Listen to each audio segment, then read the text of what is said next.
આપની કંપનીમાં મેનેજમેન્ટ સાથે ચર્ચા કરીએ. L&T ફાઇનાન્સ નંબર્સ બાદ સ્ટોક ઘણું પોઝિટિવ એક્શન આજે બતાવી રહ્યું છે, તો કંપનીના CFO सचिन जोशी સાથે ચર્ચા કરીએ.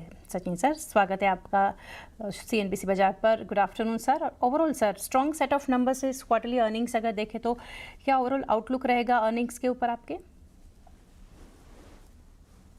इस बार के रिजल्ट अगर आप देखेंगे तो हाईएस्ट एवर प्रॉफिट हमने दर्ज किया है 902 करोड़ का इस फर्स्ट क्वार्टर के लिए। और उसी तरह अगर आप डिसबर्समेंट्स और बुक ग्रोथ सब देखेंगे तो काफ़ी अच्छा रहा है ये क्वार्टर। अगर एक्सटर्नल एनवायरनमेंट देखेंगे उस हिसाब से कंपेयर करो तो हर बिजनेस में हमें काफ़ी अच्छा प्रदर्शन कर पाए हैं हम लोग। सबसे पहले तो रूरल बिजनेस फाइनेंस अगर आप देखेंगे तो डिसबर्समेंट्स हमारे 24% से ग्रो हुए हैं। और ये बिजनेस में कलेक्शन एफिशिएंसीज काफ़ी महत्व रखती है, तो हमारा 99.80 पर आ गया है ये कलेक्शन एफिशिएंसी, जो कि नॉर्मल मानी जाती है। पिछले जो भी चैलेंजिंग एनवायरनमेंट था पिछले करीब 2 साल से, वो अब बिल्कुल पीछे छूट चुका है। और उसकी वजह से हमें कॉन्फिडेंस है कि हम करीब करीब 2200-2300 करोड़ का डिसबर्समेंट्स प्रति माह हम लोग कर पा रहे हैं। इसके अलावा अगर देखेंगे तो टू व्हीलर बिजनेस का काफ़ी बढ़िया प्रदर्शन रहा है। करीब करीब 41% की ग्रोथ देखी हमने ईयर ऑन ईयर बेसिस पे डिसबर्समेंट्स पे। 3000 करोड़ के डिसबर्समेंट्स किए हमने, जो कि 1000 करोड़ पर मंथ का ये रहा है हमारा।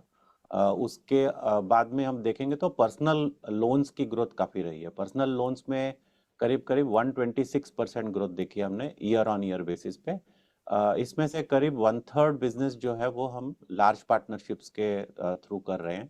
लार्ज पार्टनरशिप्स मैंने पिछले कॉल में भी बताया था आपको।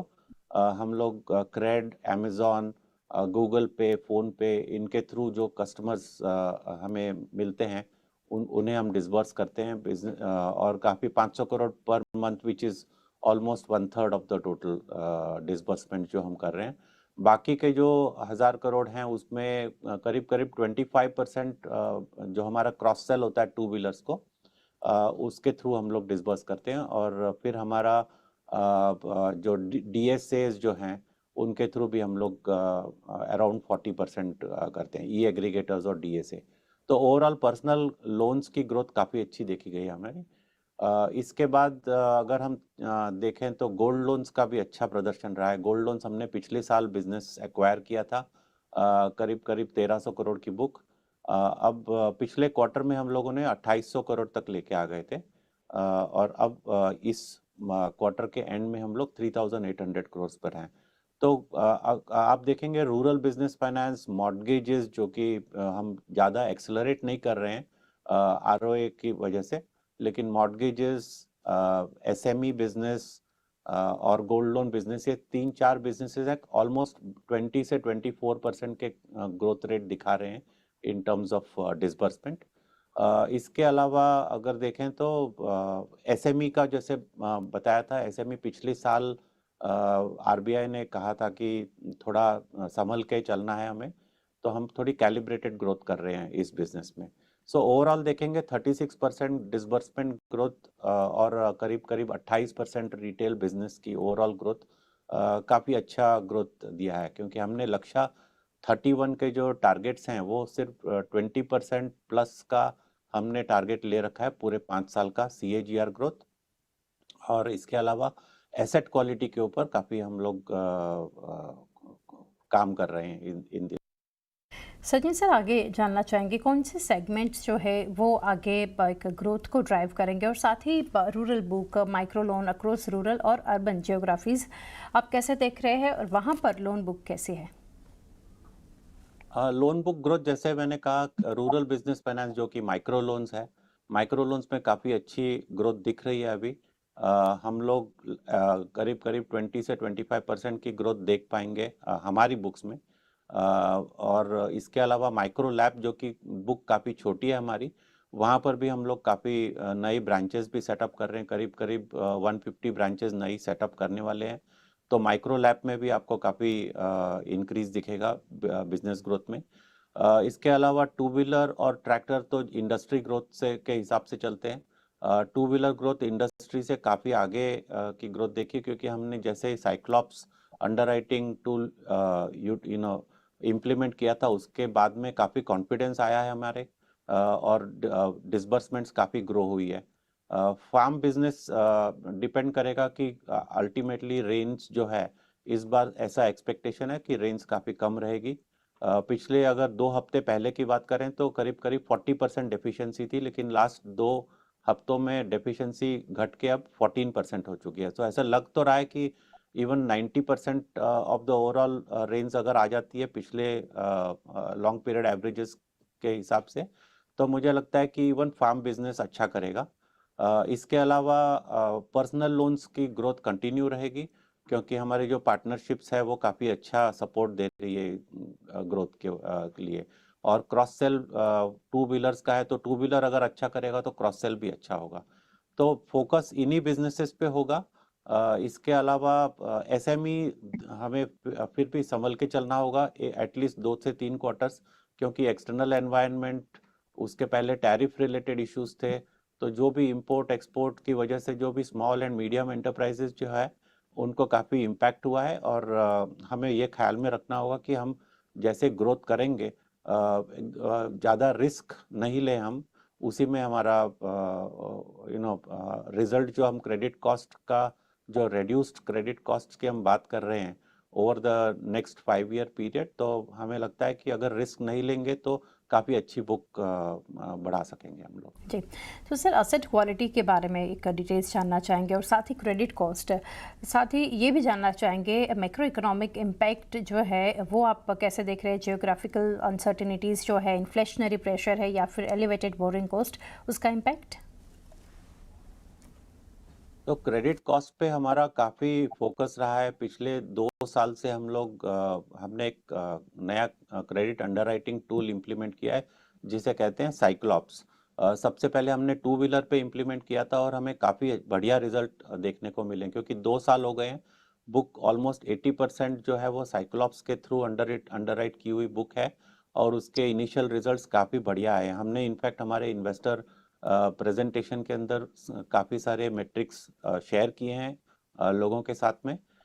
इसके अलावा हमने सितंबर में पिछले फार्म भी इम्प्लीमेंट कर दिया अंडरराइटिंग थ्रू साइक्लॉप्स, और करीब करीब अगस्त सितंबर में एसएमई भी इम्प्लीमेंट कर दिया। दिसंबर जनवरी में हमने पर्सनल लोन्स भी साइक्लॉप्स के थ्रू अंडरराइट करना शुरू कर दिया। वो करीब करीब अगले सितंबर तक पूरा के पूरा पर्सनल लोन पोर्टफोलियो भी साइक्लॉप्स के थ्रू अंडरराइट होने लगेगा। तो ये अंडरराइटिंग टूल 3 डायमेंशनल इंजन है। इसके अंदर जो ब्यूरो स्कोर्स होते हैं वो यूज़ होते हैं। इसके अलावा अकाउंट एग्रीगेटर जो बैंक स्टेटमेंट्स होते हैं लोगों के, वो यूज़ होते हैं। और द फाइनल थिंग जो हम एक्चुअली यूज़ करते हैं, जिसकी वजह से क्वालिटी ऑफ क्रेडिट इम्प्रूव होता है, वो है ट्रस्ट सिग्नल्स, जो कि एडिशनल बिहेवियरल पैटर्न्स जो लोगों के होते हैं, उसके उसके प्लस एडिशनल इंफॉर्मेशन। अगर आपको बाहर का एनवायरनमेंट का, सॉइल मॉइस्चर, अगर एग्रीकल्चर का आप कुछ कर रहे हो तो सॉइल मॉइस्चर कैसा है, उस तरफ पिछले 10 साल में बारिश कैसी हुई है, जहाँ पे हम लोग किसी ट्रैक्टर फाइनेंसिंग को कर रहे हैं, इस तरह के छोटे छोटे डिटेल्स में हम लोग जाते हैं, और करीब काफ़ी सारे स्कोर कार्ड्स अलग अलग बिजनेसेस के लिए क्रिएट करते हैं। और ये स्कोर कार्ड्स एक्चुअली हमें अच्छा क्रेडिट आइडेंटिफाई करने में हेल्प करते हैं, जो जिसका रिजल्ट आप देखेंगे तो पिछली साल Q1 FY26 में हमारी क्रेडिट कॉस्ट करीब 3.43% थी, मैक्रो पोटेंशियल प्रोविजंस यूटिलाइज करने के पहले। पिछले क्वार्टर में देखेंगे तो 2.64% थी, और इस क्वार्टर में 10 बेसिस पॉइंट्स और कम हो चुकी है 2.54% पे। और हमारा प्लान है कि बाय एग्जिट FY27, दैट मतलब Q4 FY27 के अंदर ये नंबर घट के 2.20% तक लेके आने का हम कोशिश कर रहे हैं।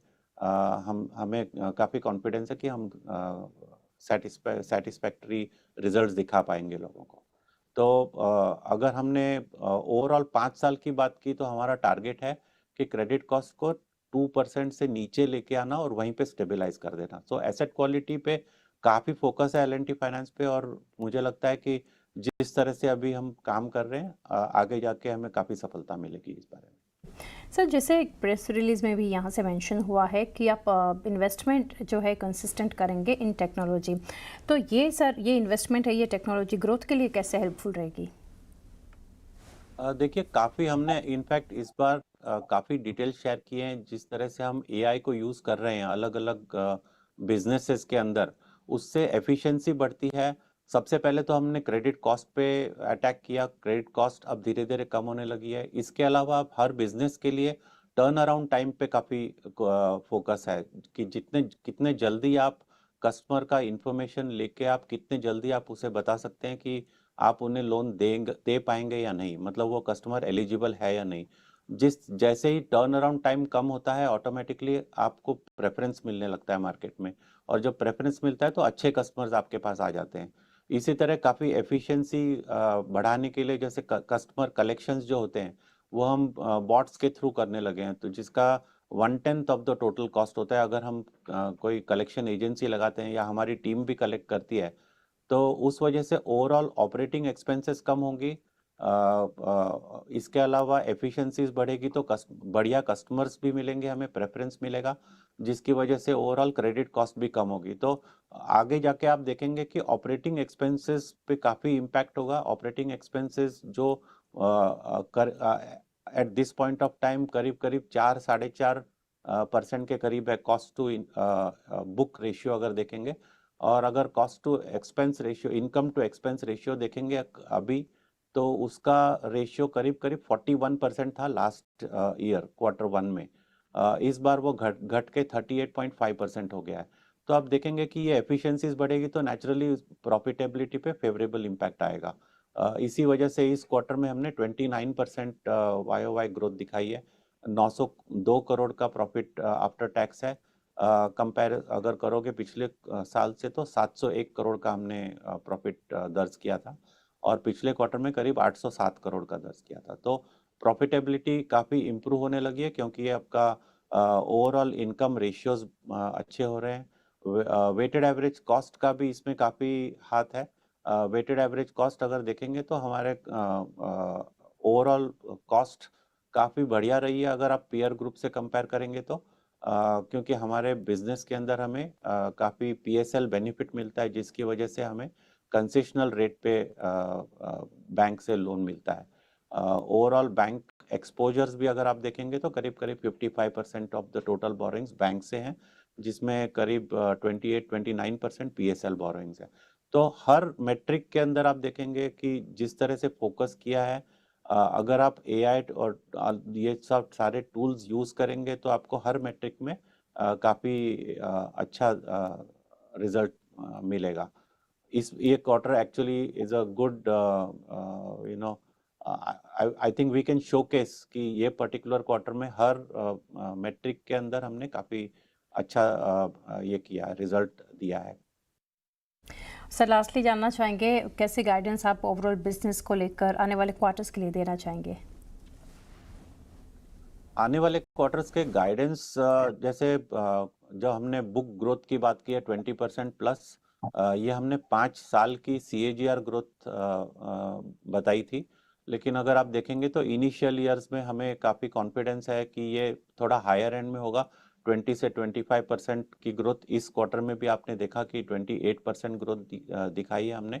तो मुझे लगता है शुरुआत में शुरू के 1-2 साल ये ग्रोथ काफ़ी अच्छी रहेगी।